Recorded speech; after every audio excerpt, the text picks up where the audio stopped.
Ciao a tutti, bentornati in Pizza Time. Oggi vedremo insieme quello che forse sarà la mia migliore amica per il mio forno F1. Sto parlando di questa pietra, la pietra Sorrento, prodotta in questo caso da Aversa Forni, dallo spessore di appena 2 cm o poco più. Quindi la confronteremo con la pietra originale che è uscita con il mio F1. Si tratta di questo biscotto da ben 3,5 cm di spessore, per capire appunto se avremo le stesse performance nei vari tipi di cottura ed impasti.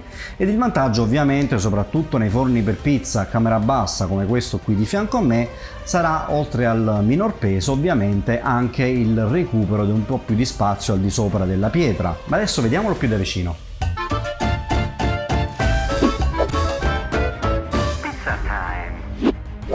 Ed ecco qui il biscotto che mi è stato spedito da Aversa Forni, da cui è possibile acquistarlo, ma lo vedete anche sul sito F1.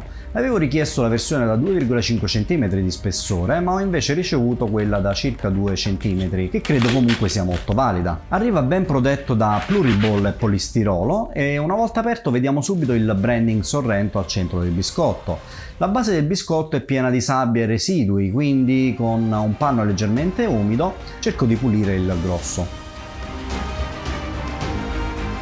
Qui vediamo le dimensioni che sono ovviamente standard per forni F1, quindi 34,5 x 40, e lo spessore, come dicevamo, è di circa 2 cm.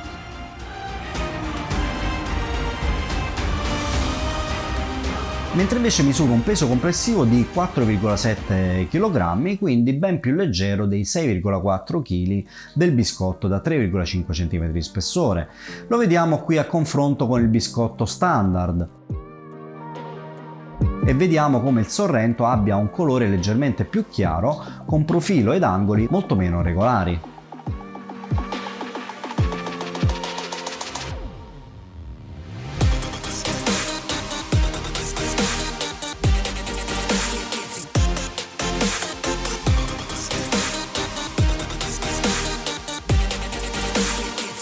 Facciamo adesso un cenno sulla provenienza e anche sul processo produttivo di questi biscotti, quindi vediamo anche quali sono le peculiarità di questo biscotto. La caratteristica principale di questo mattone è sicuramente la sua porosità dovuta alla materia prima, quindi l'argilla che si trova solamente nella penisola sorrentina e solo in alcune zone della stessa. L'argilla viene passata semplicemente con acqua in una molazza, viene poi raffinata con dei rulli e dopo la raffinazione viene messa nelle forme. Dopodiché i vari pezzi, quindi i vari prodotti, vengono poi lasciati ad essiccare, ed a seconda della grandezza del pezzo l'essiccazione dura dai 7 ai 40 giorni. Questo ovviamente solo in linea teorica, nei periodi primaverili e autunnali, ma si arriva a periodi molto più lunghi in inverno e addirittura a pochi giorni o settimane nei periodi estivi. Poi una volta essiccato è pronto per la cottura e viene messo in fornace, dove verrà cotto ad una temperatura di circa 1000 gradi.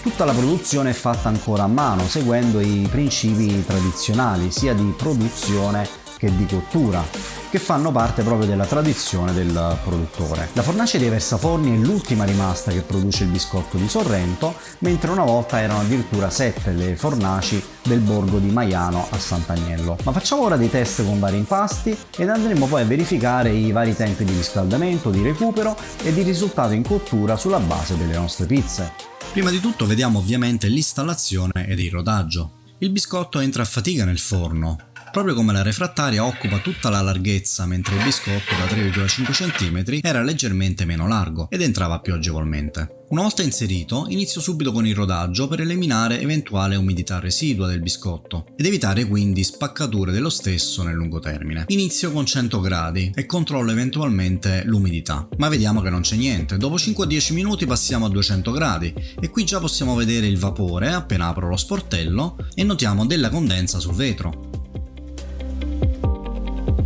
Passiamo ora a 300 gradi ed ora non vediamo più alcun residuo di vapore. Concludo quindi con altri 10 minuti a 400 gradi ed attendiamo poi il raffreddamento completo del biscotto prima di poterlo utilizzare. Siamo ora pronti per il test di riscaldamento. Imposto sul mio PID un valore di 500 gradi per il cielo e 380 gradi per la platea. Ovviamente in caso di forno con PID, prima di procedere è sempre consigliato rifare l'autotuning con il nuovo biscotto. Una volta impostate le temperature, avvio anche il timer. Vediamo che dopo 15 minuti abbiamo raggiunto i 500 gradi per il cielo e poco più di 300 per la platea, mentre a 21 minuti abbiamo raggiunto il set point sia per il cielo che per la platea. Come paragone, con il biscotto da 3,5 cm la platea arrivava a temperatura in poco più di 24 minuti, quindi abbiamo recuperato circa 3 minuti. Ricordo che i test sono fatti con resistenza potenziata da 2300 watt, quindi se volete saperne di più guardate il video suggerito in alto a destra. Ora facciamo subito una prova con un impasto diretto all'80% di idratazione fatto in 12 ore totali.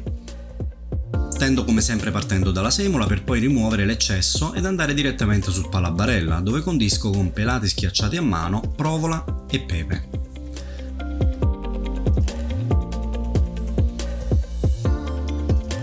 Faremo una cottura a 400 gradi sia per il cielo che per il biscotto e dopo circa 2 minuti ecco il risultato. Sono particolarmente interessato alla base, ma come vediamo anche qui è ben cotta.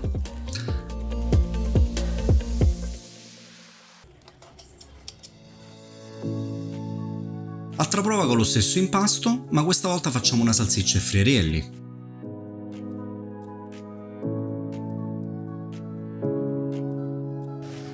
Cotta sempre alla stessa temperatura e tempi. Anche qui un risultato eccezionale anche alla base.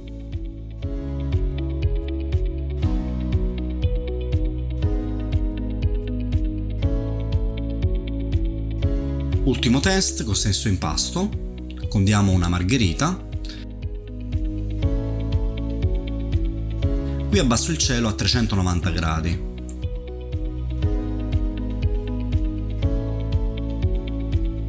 E dopo poco più di 2 minuti ecco il risultato. Finisco di condire con peperoni fritti e fonduta di parmigiano. Anche in questo caso ottima alveolatura e se diamo un'occhiata alla base confermiamo anche in questo caso un'ottima cottura.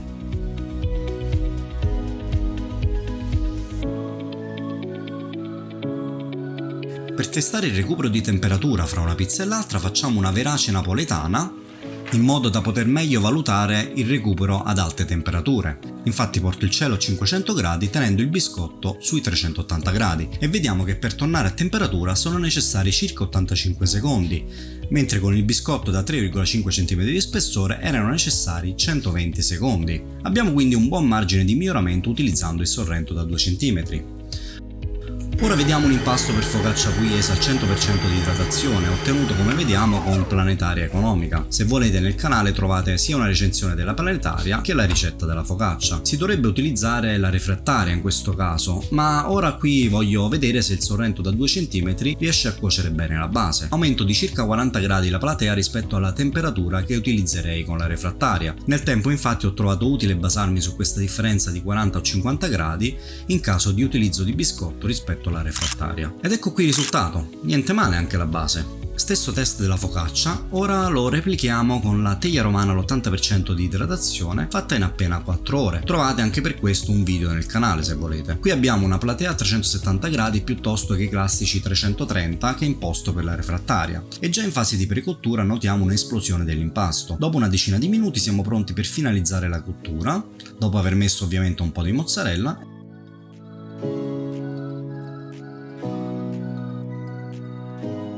Ed ecco qui il risultato finale. Come prima cosa guardo la base e notiamo che è perfetta, cotta e croccante. Quindi direi sicuramente un altro successo per questo biscotto.